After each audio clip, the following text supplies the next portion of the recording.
leaking top insider stock trades every day until they stop us, September 24th. We had just over 100 insider trades come in, which is a little on the low side, and frankly, most of them weren't very interesting. As a quick reminder, we're trying to find only those abnormal, unusual, unscheduled insider trades. 95% of insider trades are totally useless. We want just the unusual ones that could be high signal. Now, the number of trades, pretty low. Again, as I mentioned, we've been a little low for the last few days, and we'll probably stay pretty low as we go throughout earnings season, as insiders enter the blackout periods. We did see a little bit of a spike here in terms of the percent of insider trades that are buys, getting back up above the median over the last few months. However, we're still going to come in pretty low on the quarter and over the last month in terms of what percentage of insider trades were buys, which, as we've talked about quite a few times, is slightly bearish, but not terribly unusual nor super high signal. Nothing too crazy to worry about there. So we'll go take a look at CEOWatcher.com to see the most recent insider trades. As I mentioned, frankly, a little bit of a boring day, honestly, but we'll look at the most recent trades. Let's set this to purchases, and we will sort by transaction value. So quickly at the top, we've got Netscope up here. This is all just part of an, I believe, a private purchase or a place, as part of the IPO. Closed their initial public offering. It's 3 different people, but really it's all just the same person. They just had to file multiple Form 4s, or the same company, really. This iconic strategic partners. Not very interesting. Here we've got another purchase agreement. We're going to have a 10% owner, Quanta Computa, buying some Vuzix Corp. They purchased the issuer's Series B stock at $21,716 per share. Each Series B is then convertible into 10 shares of the issuer's common stock. We'd have to go look. I normally just tend to ignore these purchase agreements for the most part. Both purchase agreements, not super interesting. 10% owners, not super interesting. So you could go look up what exactly their agreement was, but I don't think it's probably not going to be particularly interesting. We'll come back to Jack Schuler in a second, as that's really the only semi-interesting one here. Wasabi Capital Management continuing to buy Ace of Gold Partners, which we've talked about quite a few times. They've been buying. Stock's been going up. Looking at the BioCardia here is another one. You're going to see quite a few purchases here. These are also part of a public offering, so it's just a bunch of insiders buying part of a public offering, $12 million public offering, which the stock is down quite a bit, which I don't know if it's due necessarily to. It looks like it probably fell before the public offering happened, but I don't know when it was updated, so it could have fallen in relation to that. But again, those public offerings, you'd have to really go dig into why might people be buying the public offering, and the only reason, most of the time, not very interesting. If we look at the historical from these insiders here, you can kind of see the buying. There's no real signal overall, at least for the insiders that are buying. For these specific insiders that participated in this public offering, also doesn't seem too particularly, their returns don't seem too particularly good. We could, do a quick hover over them to just see historically how they've timed their purchases. This guy, maybe was looking okay, but not really. The holding sizes being pretty large. The only 2 reasons this is even remotely interesting, well, 3 reasons, I guess. 1, biotech stocks obviously just automatically very volatile, and insiders do have the chance to have some very high value info if they know some good news or good catalysts are coming out about the stocks. Number 2, because of this dip, 26% in the last month, 35% in the last 3 months. Insiders buying the dip is always, again, a little bit more interesting. And then lastly, just the size of the whole, these insiders are pretty massively increasing their holdings percentage, which is also notable. However, again, just as part, we could do a quick look at the public offering. Let's see if it'll tell us here. $6 million up front with an additional $6 million upon the exercise of the warrants. We look at it, the price, the unit of the price is basically $1.25 per share, and the warrants can exercise at $1.25 per share. So with the stock already up a little over, stock's already up to 140, so what is that? Probably a little under 10%, 7-8% or something. The insiders could technically just automatically exercise their warrant and be up, 6 or 8%. So the gross proceeds are going to be let's see if they tell us what they're from. Company intends, just general, they're not going to tell you anything useful here. Working capital and general corporate purposes. So again, not much news here. This would be, and just generally speaking, most of the time companies raising money is not a particularly good news. And normally biotech companies will do it after good news comes out and stock has gone way up and they need to raise some money so that they can commercialize their drug or something along those lines. So you'd want to go figure, I'm not going to do it here because to me this isn't super interesting just off the bat, but it might maybe potentially be interesting if you go figure out why they're raising money, and then with the insiders participating in the money raise, maybe could be interesting, but not really for me. Moving on, just looking through the rest here, nothing particularly interesting stands out. The couple that could have potentially been interesting here, or really a handful down here, as we get down here, is you got a couple of insiders buying Culp Inc. and including the CEO here, whose last name is Culp because his dad started the company. Got a couple insiders buying American Outdoor. But what you'll notice is, and then this one, Luke, the CEO here, buying Canopy Growth Corp, buying a weed company, which the weed company the marijuana company would be interesting because of Trump's administration. The rumors and the potential of them reclassifying those drugs could be a big boon for the marijuana industry. But if we go take a look here at this stock in particular, which we talked about quite a while back with Tilray, this was the exact pitch, was basically Tilray would be a huge benefit of if any of these rumors come true. We saw the insiders buying at Tilray and the stock went up over 100% as the rumors gained more steam. So obviously you could have a similar argument here of just the same exact thing. This stock should probably go up quite a bit if marijuana does get reclassified. As you can see, nobody else is really buying here. This is the CEO's first purchase, probably. Let's take a look. Yeah, so first ever purchase. Did sell quite a few times, did time those sales pretty well. So because of that, that is then a little more notable, being the first ever purchase. If we go take a look at weed stock here, we can see momentum obviously been pretty bad. Earnings kind of actually trending in a decent direction here. So, a little bit opposite of what the stock itself is doing, the stock price at least. But they also appointed a new CFO. They also made a $25 million early prepayment for term loan. So all of these are actually fairly bullish. You like to see especially when companies are struggling, most of the time the executive team that got them into the mess is not the one that's going to pull them back out. Granted, only changing a CFO is not really that useful, but you have that. The CEO actually, if you look, so here, yeah, so we can see just a year ago, they named that Luke guy the CEO. So you do like to see that management change. You do like to see earnings going in the right direction. You do see they made a $25 million early prepayment here, which it satisfies the remainder of its obligations and will result in $4 million of cash interest savings. So now we've got some cost savings there. The only thing really holding me back here, and the reason why, and the stock is up 7% today after, probably in large part due to that CEO purchase, but there's two things holding me back, which would be, one, this would be a little easier actually if we just look at the summary. So this is their US vape store, basically, I believe is exactly what they sell, but this store is in Bicklow, specifically their US arm, and sales are declining there by a massive decline. Margin is also down, not just there, but kind of across the board, the margin has come down. The margin specifically for the US has gone down 10%, or 1,000 bips, 10 points because of lower sales volume and macroeconomic headwinds. So basically their US, the whole kind of bull case here would be the US reclassifying the marijuana drugs, but this company's US arm is not performing very well, and we'd want to see a turnaround there, and it didn't. Just kind of reading through it seemed like the US performing poorly caught them off guard a little bit, and they didn't really have much insight into why that might turn around. So I think that's just a big concern of if the whole bull point is, kind of US based, and then their US arm is not doing particularly well, that's certainly a negative sign. And then the other negative thing would be if we look at Canopy Growth Corporation minimum holding requirements, and we can see in the most recent proxy statement here, they'll normally tell you executive compensation. Let's do filings, and we'll go look at their 10K. I guess we'll do this one. This one should hopefully tell us here then we'll go look at the executive compensation here, and then we can see somewhere in here, CEO transition. It should tell us how much they are required to own of the stock-based salary, short-term incentives, but somewhere in here, if I could remember what they called it, it'll tell you how much they are required to own of the stock, basically. Share ownership guidelines. So that's what we're looking for, though. So the CEO must own 5 times base salary. So now we can go back here, and he just started a year ago. I think it would tell you in here, it would tell you that they have 5 years to do it. They have 5 years from when they joined to get up to 5 times their base salary. If we look at him here, we've got 812. It's trading at $1.83, maybe a little more now, but in 812,000, we're looking at like $1.5 million that he owns. But his salary, which again would be shared in a different location here, now that I've already scrolled past it, it would tell you he was making something like $950,000 in cash. In one of these tables, it would tell us that I've already scrolled through enough, but it would tell you in here somewhere he's making $950,000 in cash. So he basically needs $5 million, a little under, of shares, and he's nowhere close to that right now, and he has 4 years left to do it. So So, he's going to have to buy the stock at some point over these next 4 years and buy quite a bit of the stock unless he's going to get granted quite a bit more. So that'd be the two things holding me back: the US arm not doing very well, and the fact that he just has to buy, or at least has to acquire in some way, a whole lot more stock to meet his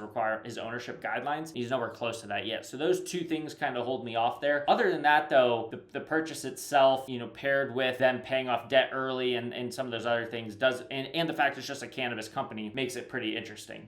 And then at Culp, what we have going on here is, if we look at Culp 1, the purchase sizes are all pretty small once we get down here. These were, 35,000 or whatever. But we do see a few insiders buying the stock here. As we can see, stock had a pretty rough go of it the last couple of years. Insiders have bought a bunch of the stock and it's worked out poorly every single time, so they're not doing a very good job buying any of the stock. So all of that would already kind of make it not super interesting. Though you do like to see, maybe the insiders are buying for some sort of turnaround play. But now if we look here, earnings per share falling off a cliff. So, or forward estimated of their earnings falling off a cliff. Stock not doing pretty well. And then we go look and kind of hovering just below the 200-day, earnings going down. If we look down here, they reported Q1 loss, missed their revenue estimates fairly recently. We can then go look at the transcripts here and see what they have to say. Look at the CEO. Let's see what he has to say here. Slide presentation, even with these two headwinds. So he's talking about headwinds here. Looking at our performance, the key takeaway from our perspective is that we were able to build on momentum and realize improvement in our operating results despite not only depressed demand across the home furnishing industry that we're all too familiar with, but also the continuing challenge of tariffs. An improvement of that nature is blah, blah, blah. But they then talk about, which I wonder if maybe the summary will show us a little more. They pretty much, if you look kind of down the board, net sales declined. Operating income, I guess, went up a little bit. Non-GAAP loss improved a little bit. Net loss improved a little bit. Adjusted EBITDA loss improved a little bit. But then all of their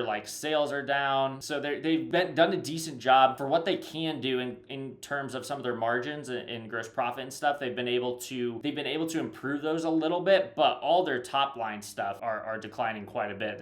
All their sales and revenue numbers are declining a little bit, and they do mention multiple times, just over and over, prolonged low demand in the home furnishings and residential market, and then they talk about tariffs over and over and over again, and then all the questions then are about tariffs. And so it's pretty much the whole, if you actually read through some of this earnings call, the CEO basically just keeps going over and over, tariffs are hard and nobody wants to buy anything. So frankly, if these insiders were selling the stock and you saw declining earnings estimate, the stock price pretty weak, and you just heard the insiders just complaining over and over again about how miserable tariffs and the broad economic market is, you'd probably short the stock. So my hunch here is these are just a couple small purchases to try to, give some confidence to investors, which earlier today, the stock was up 5% this morning at one point. Not gonna let me make a small enough chart, but the stock was up a little bit, so it did kind of work, I guess. But again, just not much, and it's a similar story with the American outdoors, just a lot of complaining about tariffs, a lot of complaining about the soft demand, and just probably not an interesting company to buy. If those things start to turn around and you see the insiders buying, then it could be interesting. So the only trade that's even remotely interesting today, really, besides, I guess that the weed one was sort of interesting, but is we've got Jack Schuler here, a director at Biodesics, buying the stock quite a few times, 3 times over the last couple of weeks, $2.6 million. He is really the only one buying. The stock's turned up quite a bit over the last 3 months, but it's still down 50% in the last 6 months, over 75% in the last year. So we do see now an insider buying a pretty massive dip here, which, again, if you can get those insiders timing those turnarounds, it's a really great time to buy in. But that's basically the question we have to go ask ourselves. If we look historically at his returns, there's nothing really to write home about. Granted, a lot of his purchases just recently happened, but just looking back historically, he tried to buy some here, much smaller amounts here, but didn't really work out. Did buy down here, which actually has so far been pretty good. Was a pretty well-timed buy. All of these buys back here just didn't really work out. So historically, we would have really liked to see better returns from this guy before we moved on to look any closer, but it doesn't look like we're going to get that. But either way, if we then go take a look at what's going on at Biodesic, we look at, still well below the 200-day moving average. So, momentum for the stock price is going down a little bit. And then we'll take a look just to try to see what exactly their most recent earnings call is about a month and a half ago. Just go take a look to see what they have going on. And we can at least come up with a story here about what's happening, which is that Q2 revenue is actually growing a little bit. So that's a positive compared to, what we saw at Culp or American Outdoors, where revenue was going down. They kind of split it out a little bit. Gross margins also improving. That's nice to see. Operating expenses did go up, but why did they go up? Due to Salesforce expansion mainly, which we'll see in a second. Net loss went up, again, reflects the investment in growth. Adjusted adjusted EBITDA loss went up, which is, again, because they've invested in this growth. And so basically this whole story is going to come down to what this sales strategy and market expansion, where they restructured their sales team and they had their first full class of primary sales reps were trained and deployed in late June 2025. So they had a lot of costs associated with training these people and no obvious income because they didn't actually start selling at all until the end of June, but they have encouraging feedback. So you now have the top line is growing a little bit, and they now are hoping to even accelerate that top line even more with these sales reps going out. So they're clearly putting some effort into that. And then they also want to have a focus on improving operational effectiveness to achieve positive adjusted EBITDA in Q4. Gross margin is improving, so it seems like they're making steps toward that. But again, they're trying to drive that via this sales force, the growing of the sales force. So they also mentioned, let's see down here, does Biodesic have sufficient capital to reach break even was one of the questions by an analyst. And if you'll see, the CEO here tells you we're focused on three main goals: growing top line revenue, improving operational efficiency so that we reach a positive adjusted EBITDA in fourth quarter, and advancing the pipeline for future growth and expansion. So the two main things really are they are trying to reach positive adjusted EBITDA so they don't run out of money, which is always a concern for these small cap healthcare stocks. And they're trying to do that by growing their top line revenue is the main goal here. They do mention also improving operational effectiveness, but they are spending money with this new sales force. So that is basically the whole entire bet, is if whether or not they're able to turn things around by increasing revenue and then increasing EBITDA through this sales force. And you have this director buying, in pretty large size. I mean, he's buying up a couple percent of the stock now just in the last few days. So, and as we mentioned, we're starting to see some signs of those things turning around. You've got obviously still below the 200-day, mainly because the stock has been crushed over the last 6 months, but started to see revenue turn in the right direction, started to see gross margins turn in the right direction. This could I think that makes this buy quite interesting. So that's by far the most interesting buy that happened today. As we mentioned, obviously it would be nicer if this guy would have timed previous purchases well, and then we would have had a good track record to also base these opinions on. But overall, I think that's a pretty interesting purchase. If we then move over to sales, we actually don't have any interesting sales, but we can take a look at maybe why some of the sales aren't interesting, even though they might appear to be on the face of them. So we do actually have some pretty massive sales. So you have something like NuScale Power, one of the most popular stocks, with this whole AI boom out there. And you've got Flower, however you pronounce them, Corp, who has now sold $200 million, and they just sold $100 million just the other day. So $300 million of stock sales now in this company is pretty massive. But of course, the trouble here is, well, one, you can see quite a bit of selling before that was never timed well. However, if you look at the red bars, this selling is by far the most selling that's happened at this company. But this company's up 700% in the last 2 years, 250% in the last 1 year. If we come take a look here, we would see that it's like so far above, they have to collapse the chart because this makes it look closer than it is. But the 200-day moving average is at 27.75. The actual price is above 40. So big old gap between those. Now, I mean, on the flip side, the earnings are in no way, shape, or form the earnings estimate are no way, shape, or form keeping up with the stock price here. This is one of those companies that almost certainly, when the market turns over, this thing is going to get crushed. However, you're very likely to get your face ripped off in any form of bull run because this just has so much momentum and heat behind it that trying to time when you do decide to get rid of this stock will be a really tough one. And for me, I'd really want to wait until this thing starts turning over and has some serious downward momentum. Because remember, I mean, if you're up 700% in the last 2 years, you have quite a lot. And, assuming that your valuation is very stretched, which not even looking at it, but I mean, we can just assume it's trading at 75 times its next 12-month sales without even looking at industry averages. That's going to be pretty massive. So has a long way down to go if things do start to turn over. So in that case, to me, I wouldn't even look more into this story just because that's way too hard of a company to try to short. In the same situation here, NVIDIA actually just became another $100 million in sales here. And NVIDIA just entered the top 10 in the most sold stocks in the last month, and I'm sure is probably even higher than the top 10 over the last 3 months when you just look at all this selling going on by tons of insiders. Over 8 different insiders have sold the stock in September alone, and for over $400 million. Another $100 million just came in. But again, this is actually a really strong company. So one difference that you'll notice is their price charts will look maybe somewhat similar over the long term and just very much up and to the right with a pretty big gap, though not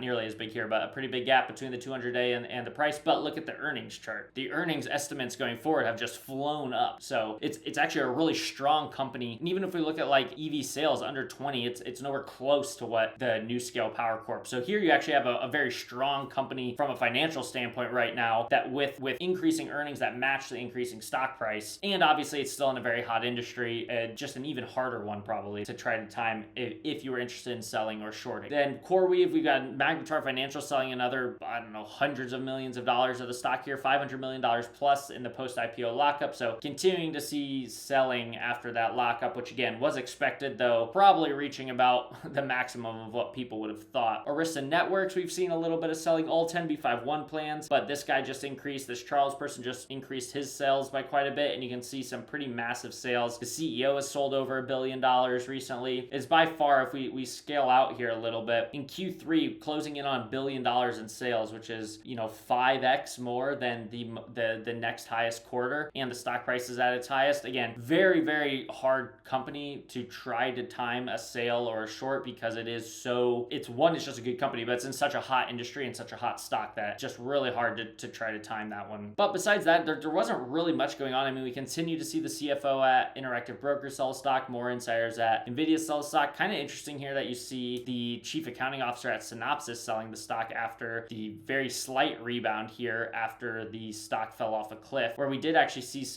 we had some insider buying there when the stock was down at these levels. So it's interesting to see if they can tell us anything. It's not even a scheduled sale, but it looks like they did have some stock options. And so here's kind of why. Still, should have sold this before the stock fell off a cliff, but expiration date is coming up in 2 months, so they had to sell these stocks, or they had to at least convert them. And a lot of insiders will, you're already so tied up in that company valuation wise that if you're forced to exercise some stock, one, you probably need to pay some taxes, but then also, like, you personally are going to need to pay some taxes, but then also they, just for diversification reasons, it's kind of a good time to sell the stock. So I don't think that's particularly unusual, though I do think they probably could have timed that a little better. So I think that's a good look for today. Not a ton interesting going on, but still a few things for us to look at. So don't forget to like and subscribe. You can go to ceowatcher.com to look through them all yourself, and we'll see you later.